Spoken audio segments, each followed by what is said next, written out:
Bonjour les amis, Marc Mailloux encore avec vous, avec la suite sur notre série sur les 10 commandements. Nous sommes arrivés au troisième commandement que je lis dans le livre de l'Exode, chapitre 20, verset 7. Tu ne prendras pas le nom de l'Éternel ton Dieu en vain, car l'Éternel ne tiendra pas pour innocent celui qui prendra son nom en vain.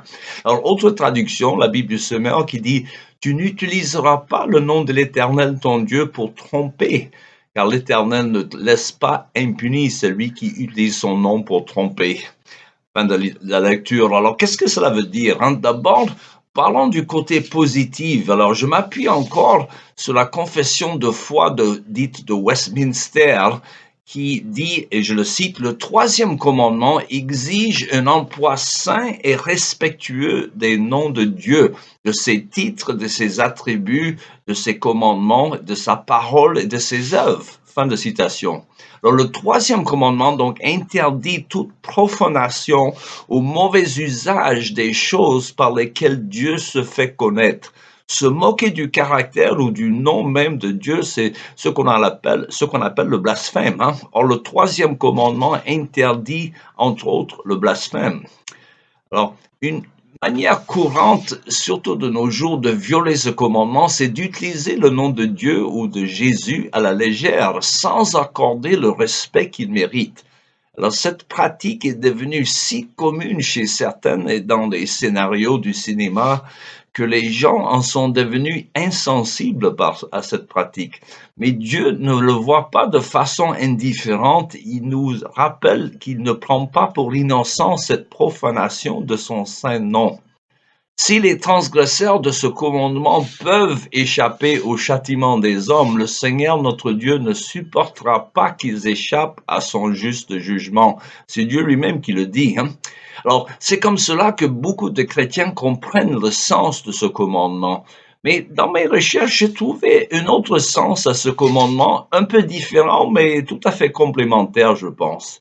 Tu ne prendras pas le nom de ton Dieu en vain. Alors, selon un commentaire qui se base sur le sens des mots hébreux pour prendre, hein, c'est le mot hébreu nasa, qui signifie porter ou soulever. Hein.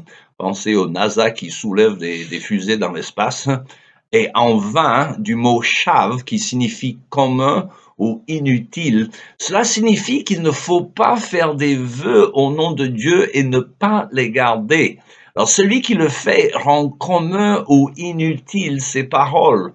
Or, les paroles de Dieu sont sacrées et fiables, et ce doit être le même pour les hommes créés à son image.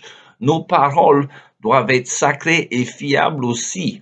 Et c'est pourquoi l'auteur de l'Ecclésiaste affirme qu'il vaudrait mieux ne pas faire de vœux que d'en faire et ne pas les garder. Hein. Voyez l'Ecclésiaste chapitre 5, verset 3 à 5. Autrement dit, nous devons être des gens de notre parole, car Dieu garde toujours sa parole. Et les hommes créés à l'image de Dieu sont aussi censés à faire de même, sans avoir besoin d'un contrat signé, si vous voulez. Alors, surtout quand on parle au nom de Dieu. Et d'ailleurs, c'est ce qui distingue ce commandement du 9e commandement qui interdit le faux témoignage ou le mensonge, si vous voulez.